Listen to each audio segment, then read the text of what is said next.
তেলিয়ামুড়া কৃষি মহকুমার লিচু বাগানের ৭০ হেক্টর জমিতে চলছে ফেন্সিং এর কাজ। বাগানটির পরিকাঠামো উন্নয়নে এজন্য ধরা হয়েছে প্রায় ২ কোটি টাকা। অভিযোগ, নিম্নমানের সামগ্রী ব্যবহার করা হচ্ছে সংশ্লিষ্ট ফেন্সিং নির্মাণে, অথচ কোনো হেলদোল নেই সংশ্লিষ্ট দপ্তরের। এই নিয়ে চাপা ক্ষোভ বিরাজ করছে সংশ্লিষ্ট এলাকায়। রাজ্যের কৃষি এবং কৃষক কল্যাণ দপ্তরের মন্ত্রী রতনলাল নাথ শুক্রবার তেলিয়ামুড়া শহরে এক কর্মসূচিতে এসে দাবি করেছিলেন, বর্তমান সরকার কোনোভাবেই কাজের গুণমানের সাথে আপোষ করবে না, বিশেষ করে সংশ্লিষ্ট দপ্তরের কাজকর্মের ক্ষেত্রে যাতে করে গুণমান বজায় রাখার প্রয়াস গ্রহণ করা হয় সে বিষয়ে দপ্তর দৃষ্টি রেখে চলেছে বলে মন্ত্রী নাথ দাবি করেছিলেন।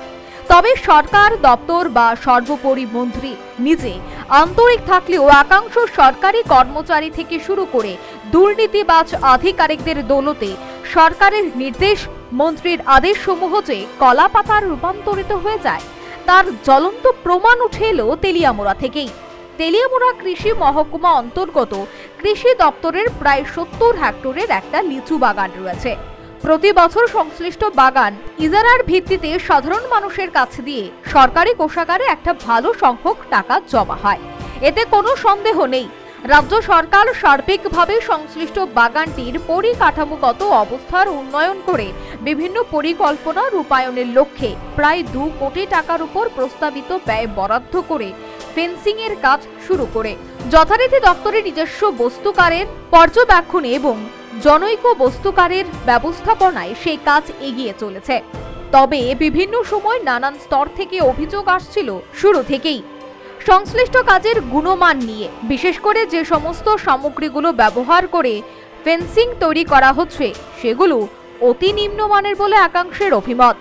গোটা বিষয়ের পরিপ্রেক্ষিতে ইতিমধ্যে একাধিকবার সংশ্লিষ্ট কাজের স্থল পরিদর্শন করে কৃষি মহকুমা তত্ত্বাবধায়ক সুব্রত রায় কাজের গুণমান ঠিক হচ্ছে না বলে কাজ বন্ধ রাখার ব্যাপারে অভিমত পোষণ করেছিলেন। না, অ্যাকচুয়ালি কাজটার ব্যাপারটা তো পুরোটা ইঞ্জিনিয়ারিং ডিপার্টমেন্টের, আমাদের যে ইঞ্জিনিয়ারিং সেকশন আছে এই কাজটা ব্যাপারের দায়িত্ব তারা। এই ব্যাপারে আমরা কাছে কোনো করেসপন্ডেন্স আমরা জানি যে একটা কাজ হইব, কিন্তু স্পেসিফিক্যালি কী কাজ বা এরিয়াটাও জানি, কিন্তু স্পেসিফিকেশন কী হইব, কী করা হইতেছে ডিটেলস কিন্তু আমরা কিছু জানি না। এই ধরনের কোনো কাগজও আমরা পাইছি।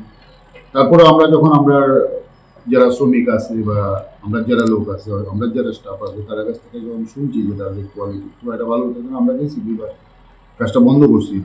যেহেতু ইটের কোয়ালিটিটা আমরা মনে হয়েছে যে ইটের কোয়ালিটি বন্ধ ভালো না, তখন কিন্তু কাজটা বন্ধ করছে।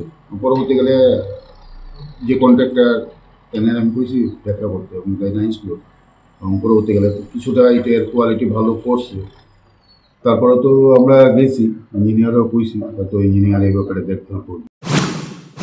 তবে কোনো এক অদৃশ্য শক্তির আঙ্গুলি হেলনে মহকুমা কৃষি তত্ত্বাবধায়কের নির্দেশকে তোয়াক্কা না করেই কাজ চলছে সম্পূর্ণ ২ নম্বরী সামগ্রী ব্যবহার করে। এমনটাই চিত্র ফুটে এসেছে সংশ্লিষ্ট নির্মীয়মান স্থলে। একাধিক স্থানীয় বা বাসিন্দা থেকে শুরু করে কাজের সাথে যুক্ত ব্যক্তিবর্গরা দাবি করছেন, এভাবে সরকারি কাজে ২ নম্বরী সামগ্রী ব্যবহার দেখে তারা হতবাক, কিন্তু নানা কারণে প্রতিবাদ করতে পারছে না।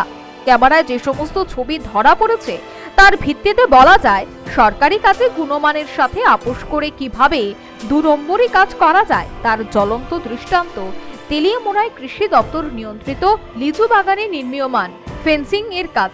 এখন দেখার সংশ্লিষ্ট প্রশাসন এই ব্যাপারে কি ভূমিকা গ্রহণ করে। Bureau report, news vanguard.